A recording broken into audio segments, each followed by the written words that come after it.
Welcome back to another episode of Inside Access Control, sponsored by SIA. Very excited today to have John Calzaretta join me. He's the CRO and president of Sentry. John, thank you very much for taking the time to join. Lee, great to see you. Thanks for the opportunity. Of course, absolutely. Excited to do it. You and I think we met through LinkedIn. It was right after actually putting the chart that I put together out, sort of ranked and tiered different companies, didn't have you on it. You reached out, wasn't aware of the technology, then friend of a friend's, that type of thing. I've been historically talking about going from cards to mobile, and just like in a lot of things, this whole idea that, I don't know, things are peg to peg.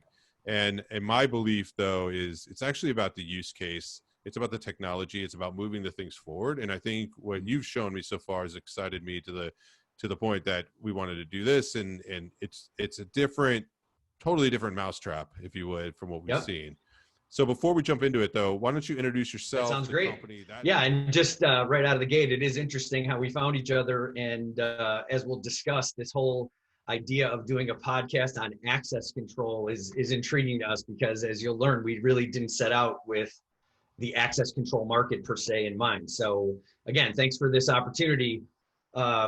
We have an interesting story to our company progression from its roots, as well as the people involved. So I'll try and summarize it quickly. We're a Chicago-based company, and we're founded in 2013.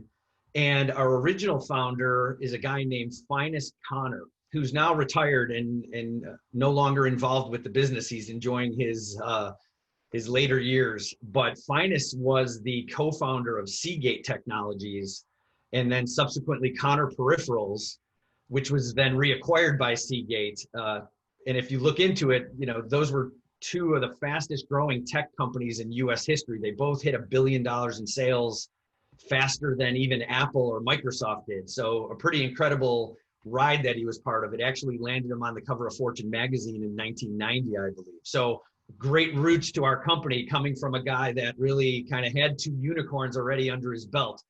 And he had a vision for, in founding Sentry originally, again, it wasn't an access control. It wasn't even a security play, as we'll get into. It was more about taking large devices and making them small. He had a focus on creating ultra thin electronic devices, and it just so happened to lead us to where we are. So I'll get into that momentarily. Just from a company leadership background, we're still a relatively small enterprise, and the two guys at this point steering the ship are myself and my partner, Mark Bennett, who is also the CEO and CTO of the company. Back when Finus founded it, Mark was his CTO. Just by way of my background, as we've discussed, I'm kind of a tale of two careers, in the respect that I spent the first 15 years in telecom and found myself running $1 billion division of SBC communication, which became AT&T, learned the Fortune 25 hallways. But then I left in 2005 to join my college roommate from University of Illinois, a guy named Brian McCormick, that was a commercial printer at the time, and out of college had been a print broker.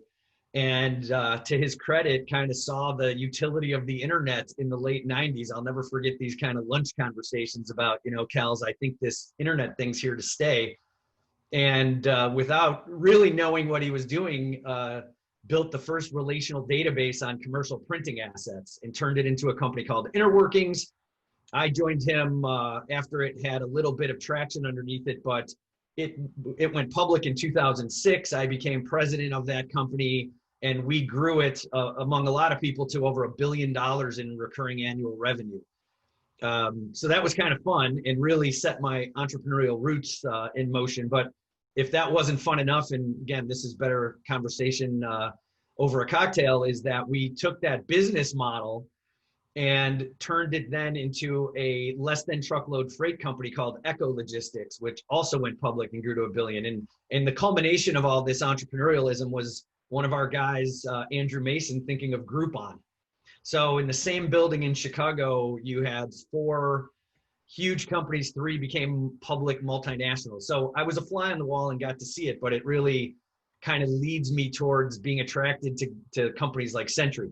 My business partner, Mark Bennett, who I regard affectionately as the chief propeller head, is really the brains of the operation and has turned the technology into what it is. Mark spent the front end of his career in the Air Force in satellite reconnaissance. So he's got some interesting stories about the time he spent in a mountain in South Korea retasking satellites.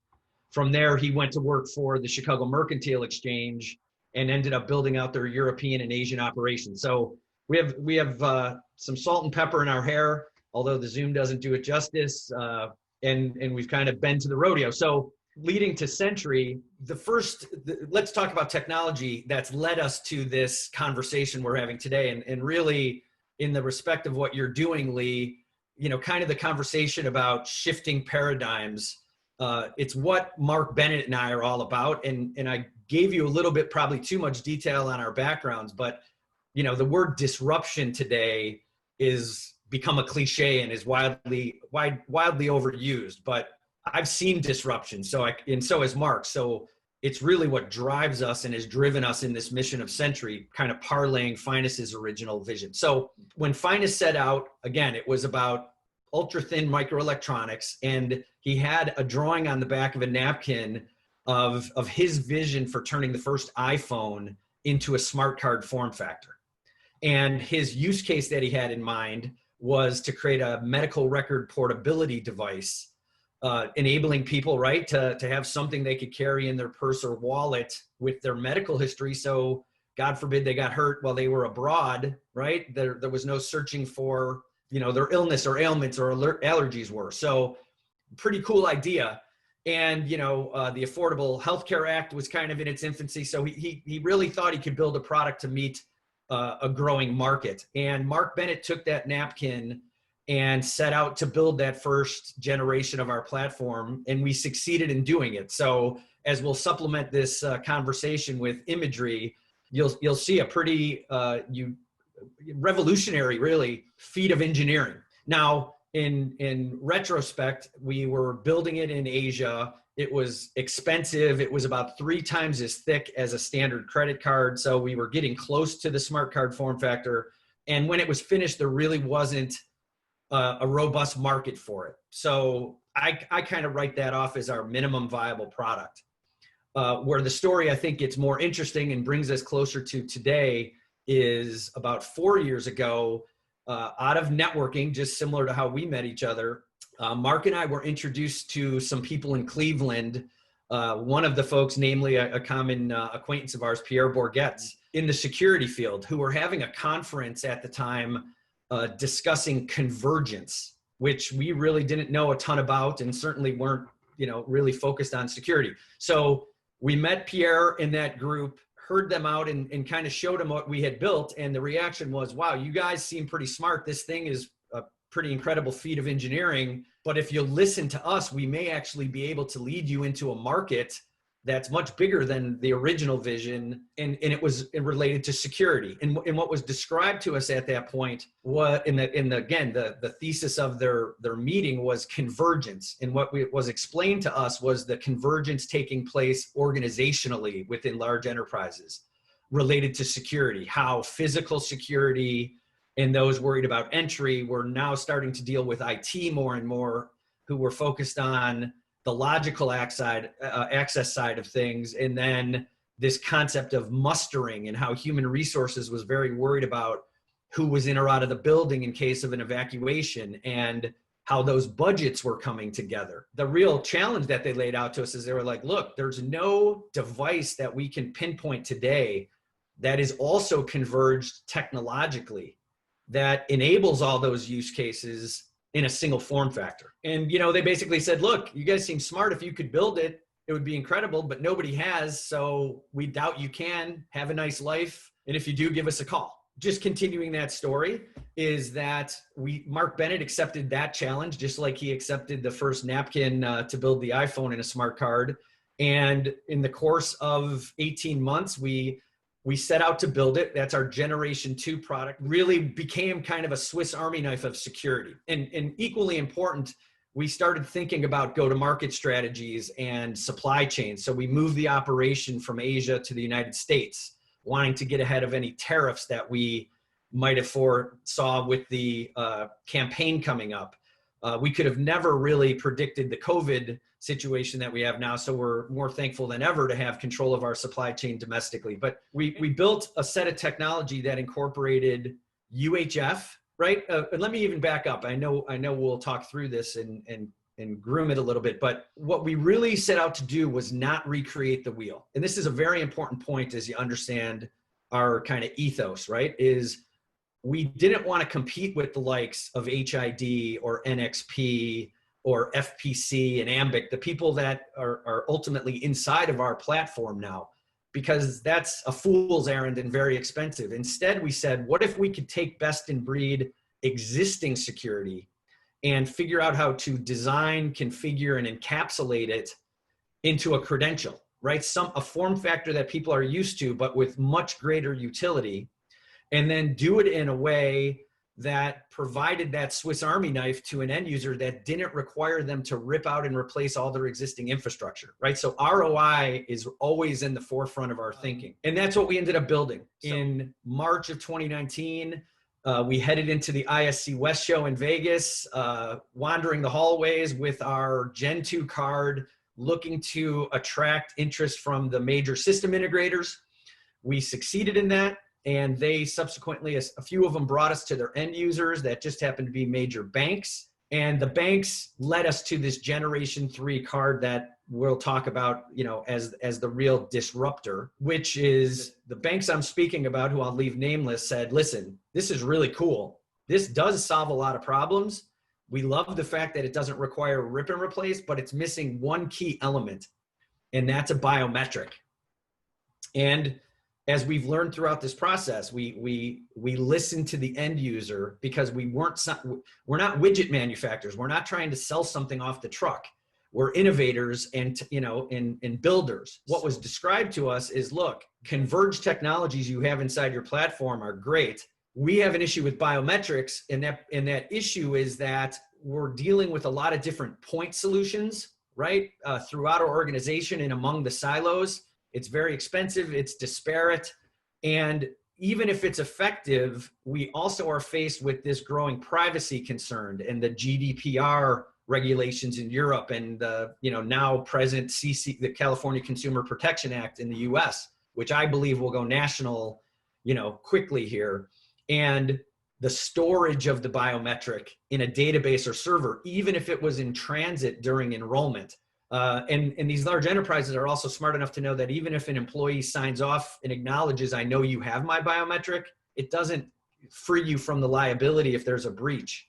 As you'll probably research, there's dozens, if not hundreds of class action lawsuits right now where employees are suing for their biometric being compromised. So anyway, we heard them out and we took that feedback. And then last summer, we really said, okay, look, we have knowledge about biometrics. We were working with some of the larger global sensor manufacturers. We ended up finding that FPC out of Sweden was, in our opinion, the world's best sensor.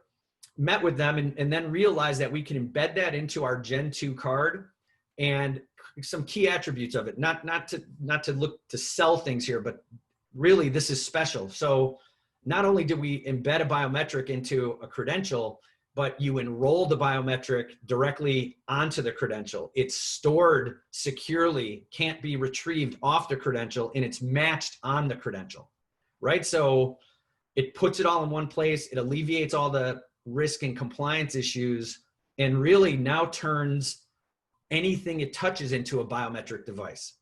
So instead of deploying palm readers or fingerprint readers or wedge readers on computers, you now have a single credential, just happens to be a credential, that you can authenticate an identity and change the way businesses are operating. So if people want to get a hold of you and find out more, to if they're interested in this type of technology, and maybe they take and think about different form factors, and you can OEM it to them and bring this level of authentication, connectivity. I do like to think about it. I do think it gets pigeonholed into a card. Yep. And we should probably have a bit more curiosity to more of sort of what it can create, the abilities that it brings, and the use cases of value that it can do, instead of does it have, Z-Wave 1942 or whatever is on there, which we like to all do. But so if people want to get a hold of you, where's the best place to do that? Our website is sentryenterprises.com, and there's the ability to request information. John, I really appreciate it. This was fast paced. This is what I thought. Ton of information. All my interactions with you, I've got to bring my cup of coffee and mug to take all the info in. So I appreciate you doing that here. I know it's a short form, but it at least gives people a taste of exactly what they're getting. I'm intrigued with the fact that you all come from outside the industry, and you've seen it twice. You said 3 times now. Yeah. So there's no sense of fear, if you would, of the unknown, because it's more of like just the hustle and the continuing to push. So I'm excited to see what you all do here. I think it'll be very interesting. Great. I really appreciate the conversation, Lee. Of course. Thank you.